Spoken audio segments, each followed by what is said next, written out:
The iPhone 13 Pro Max came out in 2021. It's almost been a year and a half since its release, and it's still one of the best value for money iPhones that you can get across the board. Currently, I don't use the phone day to day, I'm using the 14 Pro Max. However, one thing that I can definitely say between the both of them, it doesn't necessarily feel like I've changed too much between either or. There isn't a massive jump that is massively noticeable outside of, the basic pill-shaped cutout that you've got, called the Dynamic Island, that is interesting. However, I wouldn't say it's worth the upgrade if you're upgrading specifically from this phone, but if you're looking for a newer phone and you want an absolute powerhouse from battery consumption all the way through to the brightness of the display and everything going for it, including the processor, then I'd highly recommend the 13 Pro Max. The battery is the first of the three main areas that I want to discuss with this phone, and it is definitely one of the best across the board, if not the best. I believe only recently it's the 14 Plus that has beaten it overall, and the 14 Pro Max quite possibly.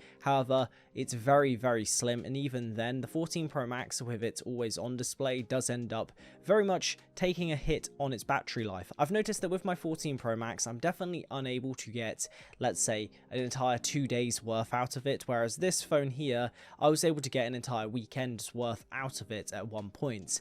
And this is literally with a slight charge within the car that gave me about 10% battery. So overall, it's not too bad when you think about it. But everyone knows how great the battery is on this phone, and if that isn't a worthwhile thing to invest in for this phone, then honestly, I don't know exactly what you wish for more than anything. If it's, let's say, processing power, then that is the next topic, and that is the fact that there isn't really much difference between the 13 and the 14s. If you were just to take a baseline 14, for example, it's got the same processor as what's inside this phone here, and that to me seems just one, insane. I think everyone agrees that that's a bit, intriguing, the fact that it's got the same processor as the year prior. However, even with the 14 Pro Max with a newer chip, there isn't much difference. The only actual practical differences within them is a slight bump in GPU power, and then outside of that, the ability to house the mechanisms to function the Dynamic Island properly. So overall, it's not necessarily something that worthwhile in my opinion. You can get these actually for a really good deal refurbished.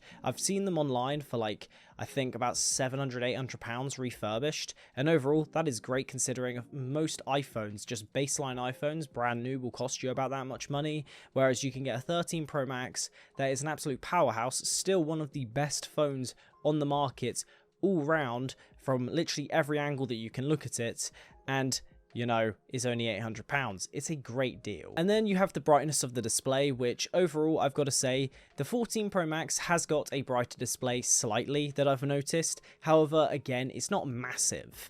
I was very surprised at how little it was, because I remember the announcement and them talking about the brightness a little bit more and discussing how, we've upped it a bit more and it's going to look absolutely just make a massive drastic difference, when in reality, it's not much. I've really, I use it quite often, near the end of the day, and, I know I shouldn't be using it when I'm about to go to sleep, but I've noticed that my phone definitely is when it's on max brightness in comparison to my girlfriend's phone, which this one is now. Overall, it just makes it not that much different. There isn't a massive difference, and it's not what I would say is worth the investment, especially on a sunny day. Right now, we're getting more sunny days in the UK, and I'm using my phone outside more, and I'm still having issues sometimes when it actually comes to seeing the whole display, because it is that bright. So all round, I wouldn't necessarily say that, again, this is a reason to upgrade to the 14. The 13 is still completely viable and a great option in 2023. However, I think the main theme of this video is that the 13 is certainly one of the best value for money phones on the market.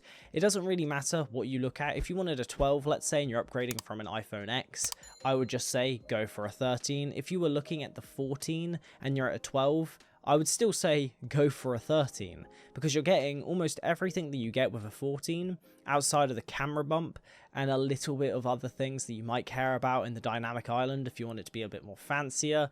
Outside of those, you're basically getting the same phone, but for cheaper. So all round, I can't really say that I would recommend someone go buy a 14, as the 13 right here is practically the same, and if not better in some regards, specifically around the battery life, if you don't adjust things like the always on display on the 14, or the fact that, you can now change it to have a completely black background. Finally, it took them a while to do that. However, they eventually did it, so now it doesn't take up as much battery. However, again, all round, I would still say the 13 Pro Max is still the best value for money iPhone out there at all.